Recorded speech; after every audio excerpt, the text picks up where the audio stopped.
TunePocket.com.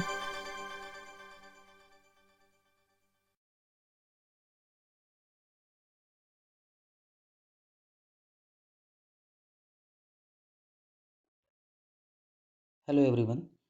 Today we have a very interesting topic, that is kidnapping, that is starting from section 359 to section 369 of the Indian Penal Code. Basically in this part we will deal with section 360, and in the next part we will deal with section 361 of the Indian Penal Code. So entire kidnapping and abduction are false on the heading entitled of kidnapping, abduction, slavery, and forced labor. As kidnapping is defined under section 359, but basically it is not defining kidnapping, rather it is mentioning the kinds of kidnapping, and therefore it says kidnapping is of two kinds: kidnapping from India and kidnapping from lawful guardianship. So that we have already studied that we what we call India under section 18 of the Indian Penal Code, and kidnapping from lawful guardianship, that we will study under section 361, that we will study that actually what we call lawful guardianship. So sometimes kidnapping from India and kidnapping from lawful guardianship are overlaps with each other. For example, minor kidnapped from India, then section 360 as well as section 361 both will apply if a minor has been kidnapped from India. So, the object of section 359 to section 369 is to secure the personal liberty of the citizen and to give legal protection to the children of tender age from being abducted or seduced for improper purposes, and to preserve the rights of the parents or guardian over their wards for the custody. So basically this particular provision is to created or has been incorporated for giving legal protection to the children of tender age from being abducted for any forced labor or for any improper purposes or for human trafficking. So basically this particular provision is protecting from the even from the human trafficking, although human trafficking has been defined under section 370 of the Indian Penal Code. And also it preserves the rights of the parents and guardian over their wards for their safe custody, because the parents are having a right over their ward for their custody.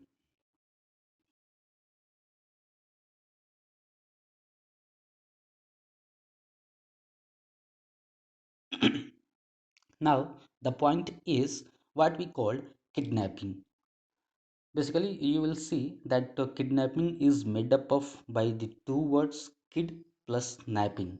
Here, the kid means the child, as you know, and napping means to steal.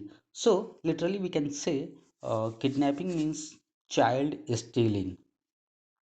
The term kidnapper originally originated during 17th century, and it was meant to signify one who stole children and other persons to provide servants and laborers to the American plantation. That was the time when kidnappers used to steal children and other person to provide servant and laborers to the American plantation.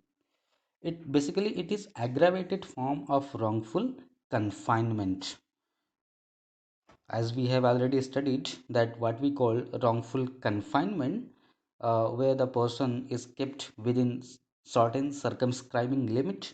The offense of kidnapping is aggravated form of wrongful confinement, and therefore it is an offense.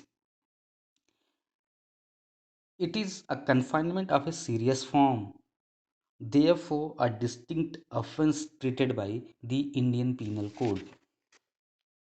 But you must note down that kidnapping does not include wrongful confinement or keeping in confinement.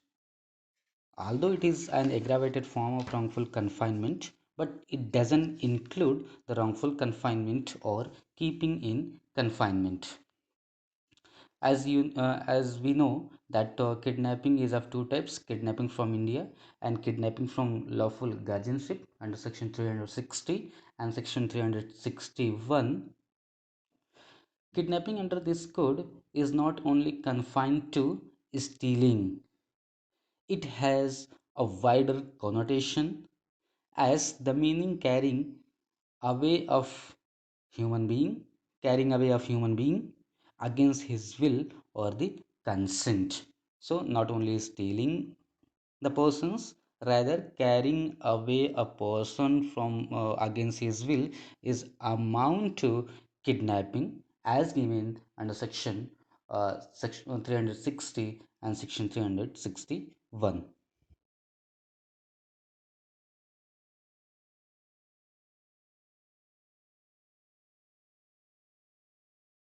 Come to the point, section 360 of the Indian Penal Code, which says kidnapping from India.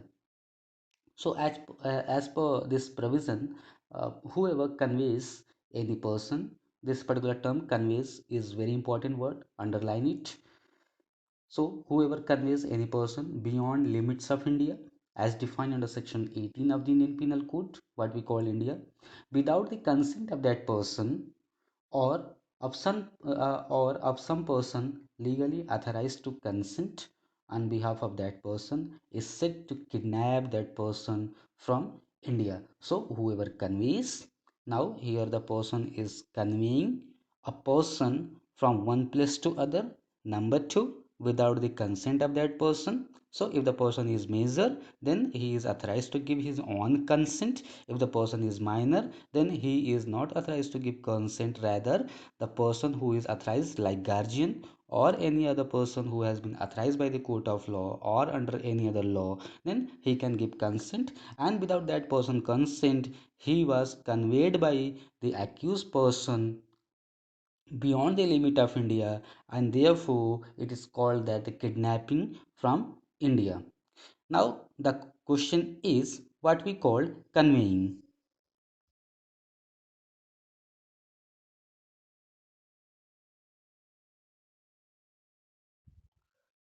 Conveying here means simply going together on journey. So the literal meaning of conveying is simply going together on journey. But in popular parlance, it means carrying a person to his destination. Carrying away a person to his destination is called conveying. Thus, the offense would not be complete until the person actually reaches not only a foreign territory but to his destination. So, the person conveyed one person beyond the limit of India to the foreign territory. The person, the offense of conveying would not be complete unless the person reaches to its destination and not only the foreign territory. Mere conveying a person from one place to another is not criminal. You must keep in mind that mere conveying a person from one place to another is not criminal. It becomes criminal when he conveys without the consent. So you must keep in mind that one of the ingredient of this particular section is without the consent of that person or without the consent of the person who is legally authorized to give consent. So he had conveyed the person without the consent of the that person. Now, the point is what are the means to convey, how the person has been conveyed. Of course, it was without consent as defined under section 90 of the Indian Penal Code, but how? For example, like using force, inducement, by fraud, or by deception, under fear or duress. These are the examples of the application of external force by which the person is conveying by using force, by inducement, by fraud, even by deception, or under fear or duress. So you must keep in mind that merely submission is not a consent. Rather, it may be under duress, it may be under fear, and therefore it is called as criminal because he was conveyed without his consent. Now, the point is what we called India as defined under section 18 of the Indian Penal Code. It simply says India means the territory of India excluding the state of Jammu and Kashmir. Now we have another law, Jammu and Kashmir Reorganization Act 2019. So now the point is something different from as defined under section 18 of the Indian Penal Code. From the territory of India, again the question is what we call territory of India. As you know, up to 24 nautical miles, as we have already studied under section 3 and 4 of the Indian Penal Code, that up to what extent that it would be called as uh, territory of India. So for the any criminal offense, that territory of India is up to 24 nautical mile, and for the exclusive jurisdiction that is up to 12 nautical mile. So this is all about kidnapping from India. Thank you.